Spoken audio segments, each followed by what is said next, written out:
Morning, everybody. Thank you for joining us. We will begin with chapter 22, verse 30. Chapter 22, verse 30 says in the pasuk, "Bianche kodesh tiyun li." God says, "You should be people of sanctity to me." Uvasar basadet trefalo sochelu, meat from an animal of the field that was torn in some way, was attacked in some way, you shouldn't eat. La kelev tashlichu noso. You should cast it to the dogs. That's one of the laws of kashrus. Treifa, it's frequently misunderstood term, by the way. Treifa, we associate treifa with just meaning anything non-kosher is treif. Really, technically speaking, treifa means an animal that was injured in some way, rendering it non-kosher. So, but that's fine. So that's one of the laws of kashrus.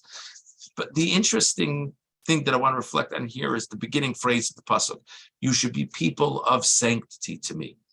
I mean, we should be people of sanctity with every mitzvah. Why does it specify over here to be people of sanctity? Ramban on pasuk lamed. V'anshe kodesh tiyun li. Tama kasva said the reason of this pasuk, the explanation of this pasuk, ki ad heino hiskar mishpatim v'izkir b'dvarim hamchuarim. Up until now, we've been discussing laws, and we cautioned against different things that were inappropriate conduct. The atak shabalahaschib isra machol pasach va'amar vanche kodesh tiyun li. Now we're going to get into halachos involving food.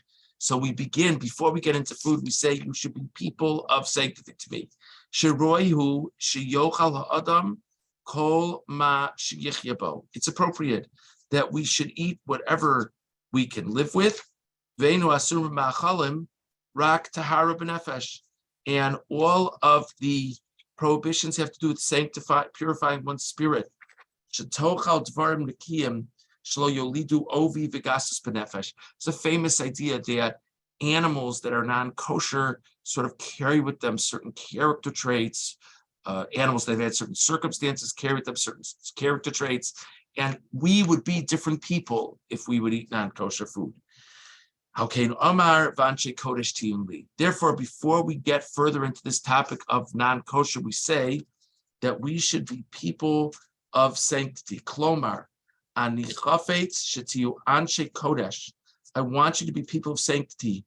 Bavur shetiyu ru'uyim li l'davka bi shani kadosh. I want you to be able to connect with me. It's so important to me, says God, that you live to the highest plane, because if you live to the highest plane, then you can have a meaningful connection with me.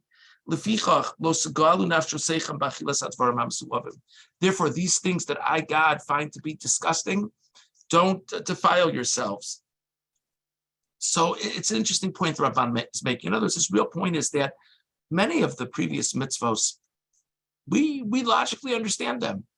Maybe we would have said slightly differently. Maybe we would have made the rule this way or that way, but we get it. And many secular societies will have similar rules. This feels like it's totally out of left field. And Hashem says that through keeping kosher, that's part of how you become people of sanctity. And the phrase is so interesting. You should be to me people of holiness.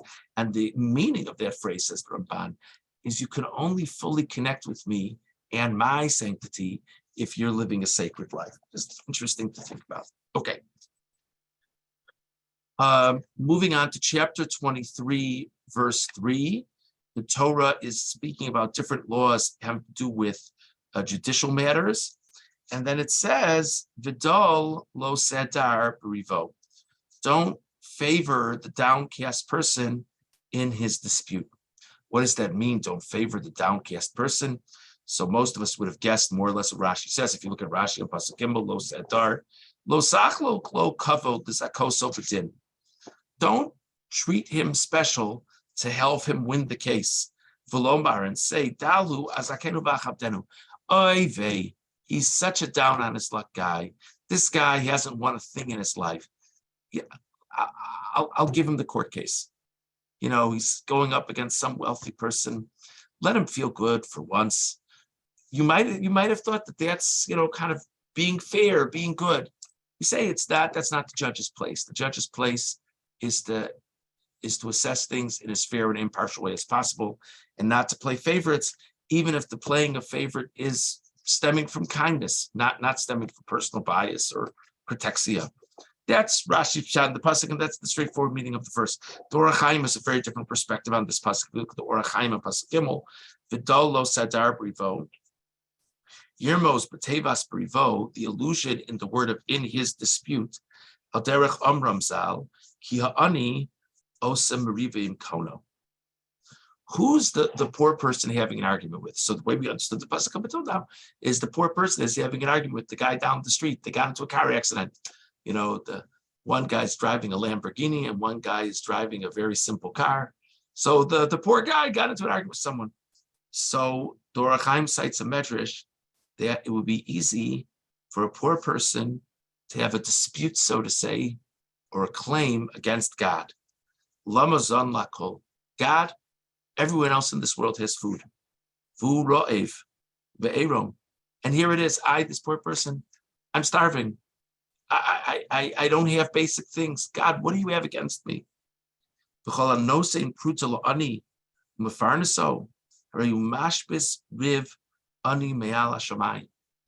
every person who gives a little bit of money to a poor person is silencing the complaint of the poor person against heaven. Because every time any of us help a person who's down on his luck financially, so not only are we doing an act of kindness, but also we're helping the person see that God's not out to get them.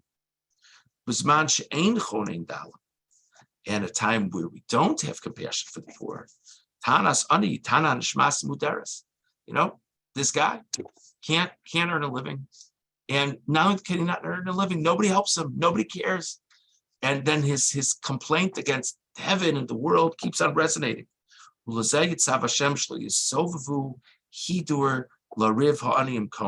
Again, definitely not the straightforward meaning of the verse. But the Orach Chaim, based on that medrash, says that's the pshat in the pasuk. Don't help the poor man in his argument. Don't give the poor man more reason to be angry at God and the world. The person needs something to help him. Interesting pshat. Okay, moving on to verse 7. Very, very famous directive from the Torah here. Midvar sheker tirchak. Distance yourself from a word of falsehood. It's a very unique language in the Torah. You want to say, don't say lies, fine. But distance yourself from it. Interesting language. The straightforward meaning that so many commentators say in one way or another is it's so easy to lie. It's such a slippery slope to lie. So be very careful to stay far, far away from falsehood. I just want to share with you the Sforno. The Sforno is a very interesting thing over here. Sforno on pasuk zayin midvar sheker tirchak mikol davar sheyuchal l'sabev sheker. Anything that could even bring about falsehood, you should distance yourself from. Ka'amram zal havizoyer b'dvarecha. Like the Mishnah in Pirkei Avos, be careful about what you say. Shama mitocham yilmadu l'shaker. Maybe based on your words, people will learn to lie. The context of that Mishnah is if you're a judge, don't tip your hand to the litigants or to the witnesses, in terms of the type of things that you ask, because maybe from the questions that you ask, they'll be able to figure out what the right answer is. So he suggests, maybe that's the pshat, stay away from falsehood. Of course we shouldn't lie, but we shouldn't lie. I could have said, don't say falsehood. But what it means is be careful to not even put yourself in conversations with people that will set people up to tempt them to lie, to enable them to lie. It's an interesting pshat from the Sforno. I'll just mention something. If we take the Sforno, we reflect on it for a moment. I'll tell you something else that would fit into the Sforno. Sometimes we ask people questions and we're more or less daring them to lie, right? Like, you find that there's no cookies in the cookie jar and you want to know what naughty person ate the cookies from the cookie jar. So you call in all the children, says, did any of you eat the cookies from the cookie jar? So it could be somebody will answer you honestly. It's possible, but it's very possible that they won't. So, it's just interesting. It's just interesting. I just thought this was a novel shot in what it means to distance oneself from falsehood. Okay. That's why I never ask congregants if they liked my speech. You're just setting them up, whatever. Okay. So, chapter. The real reason is I'm scared they'll be honest. Verse 25, chapter 23, verse 25. The context of this pasuk is coming off of the responsibility to not worship the idols and other deities that you're exposed to in the land of Israel, from the nations already occupying the land when you come into the land of Israel. And now it says in verse 25, you should serve Hashem your God,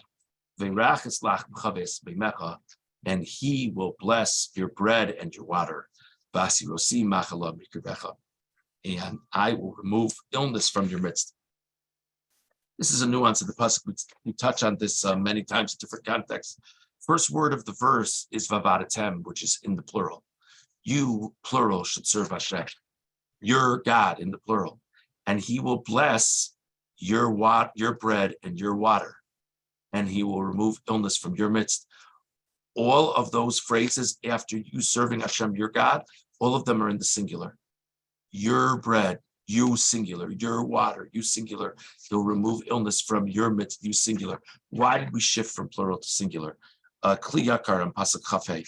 Vavadetem es Hashem Elokechem ve'rachas lach b'cha. Hischil b'lashon rabim v'siyim b'lashon yachid. Begins in the plural, ends off in the singular. V'shekol Yisrael arevim zeh ba'ad zeh. We're all responsible for each other. V'lo yivarech Hashem lechem shekol yachid v'yachid. Ara sheyu ovdei Hashem rabim v'yavdu kol zera Yaakov ke'echad. Az yivarach lachmo shokol echad v'echad. A very interesting thing to think about. So we're saying, if we serve Hashem correctly, God will bring a lot of blessing to our lives.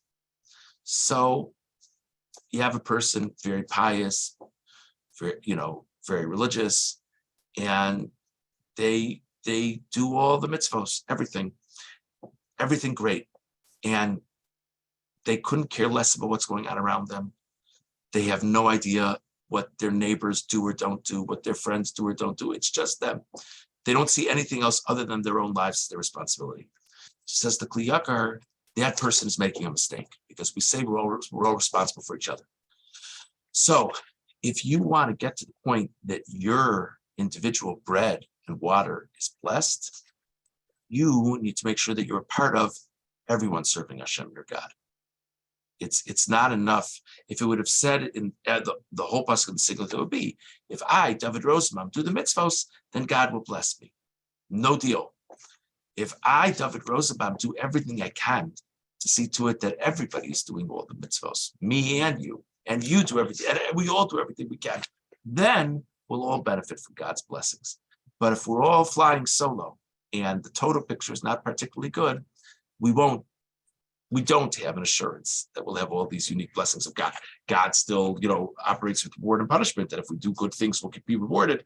But this idea that you can be sure that, bread and water, etc., no guarantee if it's not across the board nationally. That was interesting chat. So we discussed Ramban today about why it says in the context of kashrus, you should be people of sanctity to me. We discussed the Orach Chaim regarding this novel approach to the pasuk of not favoring the poor man in his argument. We discussed the Sforno Midvar Sheker Tircha, distancing yourself from a lie. And we discussed one pshat of the Kli Yakar about the shift from plural to singular. Before I ask if there's any